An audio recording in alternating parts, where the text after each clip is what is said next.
G'day guys, Dane here. Welcome back to Clarkey's NRL show, episode 3, joined by Melbourne Storm's new recruit, Maxie King. Max, how are you today? Hey, Dane, yeah, good, thanks, mate. Happy to be here. Yeah, absolute pleasure to have you on. Now, a lot has changed since we last formally spoke. I suppose the first question I should ask, Max, is how are you enjoying the Melbourne Storm? Yeah, mate, it's good. Obviously, changing in scenery. Still acclimatising to the Melbourne weather. But mate, it's awesome. You know, it's been great. You know, some of the players. You know, as we've seen this weekend, Cam Smith reaching his 400 game. You know, even to sort of be a part and experience that, it's been awesome. You know, the calibre of players in that side, you know, it's great, you know, for the opportunity to be a sponge and just soak up all the experience or the talent, I suppose, that's in that locker room is great, and it's great to sort of be a part of. Sounds safe to say you're well and truly settled in Melbourne then. Yeah, that's right. Yeah, it is, yeah. Well, that's really good to hear, man. Now, you just touched on the calibre of players there. Can I ask, which player in particular in the forwards have you learnt the most of, or do you plan on sort of studying and soaking up the most information from? Look, I mean, it's been a bit of a tricky period at time, you know, being state of origin and whatnot. Today was the boys' captain's run. It was the first time I actually probably trained with the whole squad. Okay. Just because it's been sort of state of origin period and whatnot. So it has been a bit staggered, you know, the last 2.5 weeks I've been here. But I think, like, forward-wise, I think, you know, with the likes of Jesse Bromwich and Christian Welch, Dale Finucane, you know, those players, and maybe, you know, I mean, Jesse's a very sort of skillful player. You got Nelson the Solomona, who's a monster. But you know, you got people like Christian Welch and Dale Finucane and blokes like that, you know, and even like Brandon Smith, who's only young. Players that, you know, I'm not saying they're not skillful, but they really rip in and have a go. And that's the thing in Melbourne. It's a sort of attitude thing.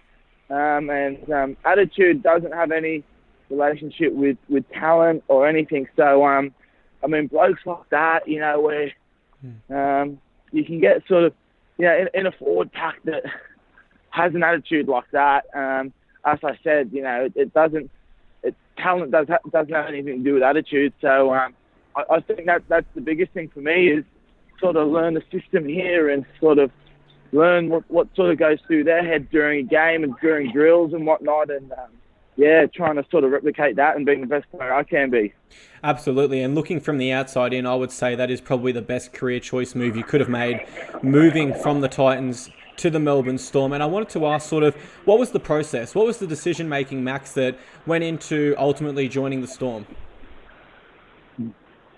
Oh, look, yeah, obviously I was coming off contract next year, and Storm were interested, and like for the reasons I just spoke about, you know, I was just like, once I sort of heard that, I was sort of seeing purple, I suppose. But I mean, a credit to the Titans, you know, that like everything that sort of went on, they were really good. You know, they sort of, I know it was sort of in the media about like backflips and whatever, but I mean, end of the day, they gave me their word, and you know, unfortunately, Jai Arrow got injured and things went bad, but they said, hey, listen, we gave you our word. I know there was a couple of days there of confusion, but in all, they said, listen, mate, we gave you our word, and we're gonna fall back on what we said, and we're gonna let you go. And I thought that was really great for him. I have a big rap to sort of the Titans and the board and whatnot there, and I've made some great mates there, and you know, it was a great process. Like, it was a great part of my career, you know, to sort of be there and to be given the opportunity to debut and everything. So I feel like I'm still very grateful for the Titans. You know, it's still definitely got a part of my heart there, and Yep. yeah, I suppose it's sort of a new chapter for me. So I was going to ask, Max, are there any ill sort of feelings or regrets from your time at the Titans? But from what you've just told me, it certainly sounds that's not the case at all. Yeah, no, not at all. You know, I know football's a business and whatnot, but they were really great with their word, and they kept it. And you know, I couldn't have to be honest with you, I couldn't have a bigger rap, you know, on the board, and sort of on the outside in, it might have looked chaotic, and there was a moment there where it was, but like, you know, they gave me their word, and no, they definitely sort of went back on that, and no, credit to them, because you know, it could have definitely been easy for them not to.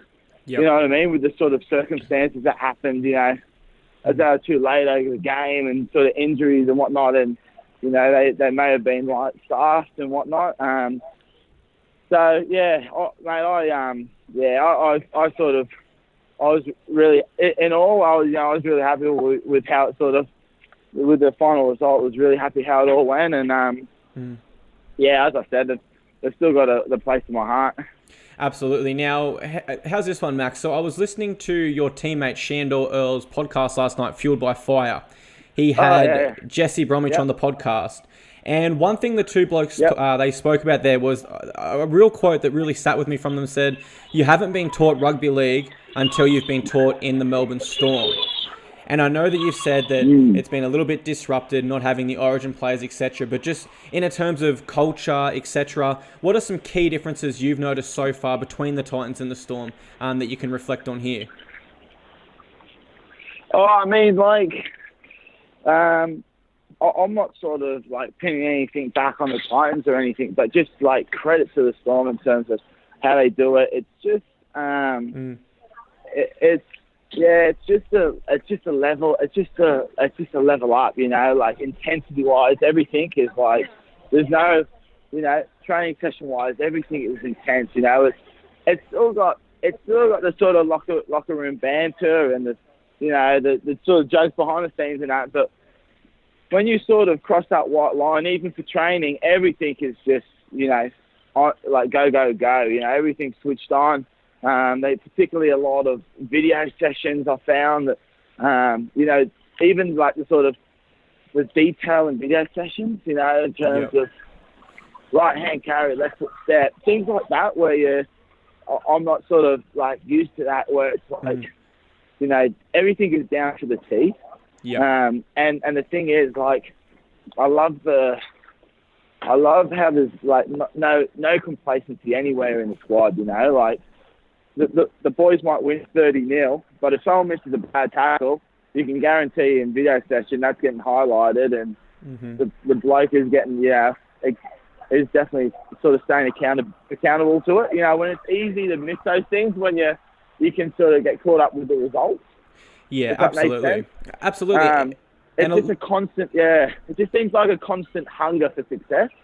You know what I mean? And I know, like, people might say, oh, you know, there's another year of Cameron Smith getting older or whatever it might be, but, like, the team is just constantly, like, looking for ways to improve and constantly examining themselves and what did they do bad from last week, where can they improve, things like that, where it's like, you can definitely see where it sort of, it can make players, you know what I mean?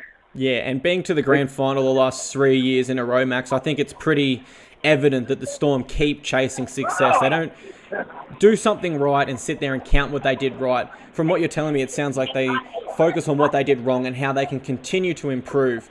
And I think a lot of that ties back into Craig Bellamy and his coaching staff. So many coaches in the NRL have come from under Bellamy. Anthony Seibold, Brad Arthur, etc., etc. The list does go on. So I wanted to ask, did Craig Bellamy in particular, or any of the Storm coaching staff, have a message for you when you arrived at the club? Oh, listen, like, it's still been a sort of, like, it's still sort of, it's been a big couple of weeks. It's still sort of been like a breeding, sort of transferring process of, hey, listen, this is how we do this. This is how we sort of do that. They have identified a couple of things in my defence. Listen, we, like, you know, where there's sort of like me improve and things like that. But yeah, it's I think it's definitely a club as well where you sort of, you know, you earn your stripes a bit before you sort of give it an opportunity, and I think I'm in that process a bit, you know, earning my stripes, and sort of rightfully so. You look at the team that's in there, you know, it's like, you know, it is a hard, tough team to sort of crack, you know, once you're sort of in that 17, you know, you're sort of among some of the best players in the world, I suppose. But yeah, it's like as I said, and that's what sort of breeds success as well. The competitive. Like I look at sort of some of the depth and some of the players that are playing Queensland Cup. You know, it's great. You know, it just sort of amazes me in itself. You know what I mean? So yeah, mate, it is still a continual sort of process, and I'm working with the coaches. Like, you know, every game I play, it's more so like, hey, we like this, we don't like this, we like this, we don't like this. It's pretty sort of rigorous. You know what I mean? So oh mate, it's you know, it's sort of good to be a part of, and yeah, hopefully, you know, I can look back in 18 months and just think, wow, you know, like I look like a completely different player. Absolutely, by all accounts, and particularly what you've told me, it does sound like a phenomenal system and culture. So I want to ask you one more question today, Max. Now, this is a quote you told to the Sydney Morning Herald. You said, "I don't know that I would come to the best club in the NRL if I just wanted to play NRL." I assume you're talking on rep aspirations there. So I want to ask, what is your rep eligibility, and have you set your focuses on anything that far ahead? Yeah. So, I mean, like a big sort of, well, first of all, I'm a sort of New South Wales heritage, so I'm a Blues through and through. So Wednesday was a good night for me. And yeah, obviously, like, yeah, every player sort of dreams to play NRL, and then sort of dreams to play representative football and things like that. But yeah, I mean, what I meant by that, like, you know, like I wanted to sort of turn myself into the best player I could be, and you know, I felt like at that time it wasn't necessarily about making the 17s to be playing NRL. It was about being a better player and being the best player I could be, because I knew that the best player I could be, if I just keep, you know, improving. Can be anything. Like we're saying with anyone, you know, you can be anyone, you know, you can achieve anything. So I wanted to sort of get out of the thought of, oh geez, I want to play NRL, or I want to do this, I want to do that. I wanted to sort of really position myself in a system like Melbourne Storm, where, you know, I'm looking at thinking, damn, they have a good side, you know, they have a good 17. It's going to be hard to make the 17. And some weeks I'll just miss out, you know, it's that sort of simple. But it's around being that sort of culture of players where, you know, whether I play 10 games or 30, you know, in the time that I'm here, it's not necessarily about that. It's about, like, looking back and thinking, wow, I'm a way better player now than I was 18 months ago. Yep. If you sort of get that. Yeah, absolutely. I mean, Max, this is a golden opportunity, and I know you will make the most of this opportunity. And, you know, being a fan of yourself, the Titans, everything you're about, I can't wait to see you progress and grow as a player over this next 18 months. Maxie, thanks so much for coming on the show. I really do appreciate your time. Cheers. Thanks, Dane. Appreciate it, mate.